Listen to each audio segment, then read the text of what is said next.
Never stop reading Bible. All right, let's dive right in. Today, we're talking about what happens after a world-altering flood. It's the ultimate story of a second chance, a complete and total reset for all of life on Earth. And really, that's the big question driving this whole story, isn't it? When you get to wipe the slate completely clean, what comes next? Do we learn? Or are some patterns just bound to repeat themselves? Let's find out. Okay, so first up, a world reborn. We're going to look at how this new beginning actually unfolds. Hint, it's not an overnight thing. It's a slow, deliberate return to life. Now, what's so fascinating here is the sheer patience of it all. For 150 days, there's nothing but water. Then finally, the ark settles on the mountains of Ararat. But Noah doesn't just throw open the doors. He's cautious. He sends out a raven, then a dove, kind of like a scout, to check things out. And that moment, the dove comes back with a fresh olive leaf. Wow, that's the signal. It's the very first sign of new life. Hope, literally, on the way. And this brings us to the moment we've all been waiting for.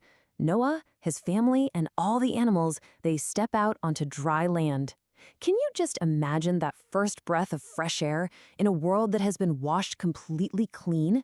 This is a new beginning in the most absolute sense you can imagine. And almost immediately, we get this huge, profound promise. After Noah builds an altar, a new covenant is laid out. And the tone is set right here. This isn't about punishment anymore. It's about a whole new kind of relationship, a promise of stability for every living thing, forever. But no sooner is this incredible promise made than we run smack into the very first human conflict of this new world. It's just a stark reminder that even on a cleansed Earth, human nature is, well, it's complicated. So humanity gets a new set of instructions, a guide for how to live in this reborn world. The command to be fruitful and fill the earth is back. There are new rules about food, and a massive principle is established. Life itself is sacred. These are the foundations for a new society. And this slide just lays out the tension perfectly. On one hand, you have this beautiful cosmic promise, symbolized by the rainbow, a universal sign of hope for everyone to see. And on the other hand, you get this messy, deeply human family drama.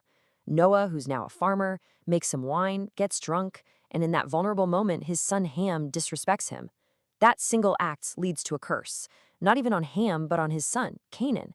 It's just a jarring clash between divine grace and human failure.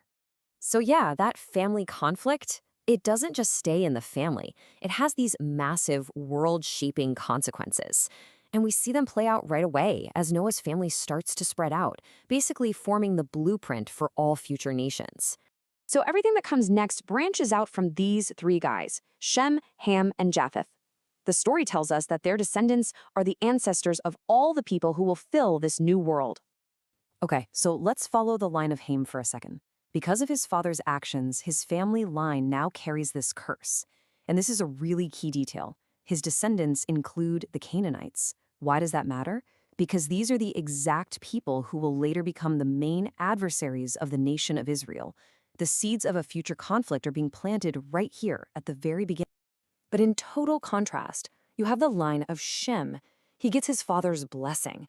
His descendants are the ones chosen to carry the divine covenant forward. And yep, this is the line that leads directly to Abraham and, eventually, the nation of Israel. The story is clearly zooming in here, telling us which line to keep our eyes on.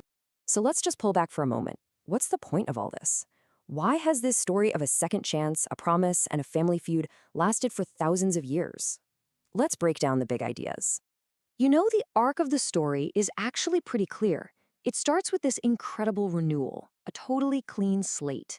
Then, almost immediately, we get to responsibility, where this perfect, divine promise crashes right into imperfect human behavior. And it all leads to legacy. The choices made inside a single tent, by a single family, ripple out for generations, literally shaping the destiny of nations. It's pretty wild when you think about it. And that really just leaves us with one last thing to think about. This ancient story isn't just about something that happened a long time ago.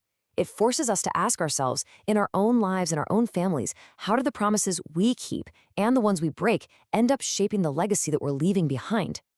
Thanks for joining us for this explainer. The source for this material is the Center Studio.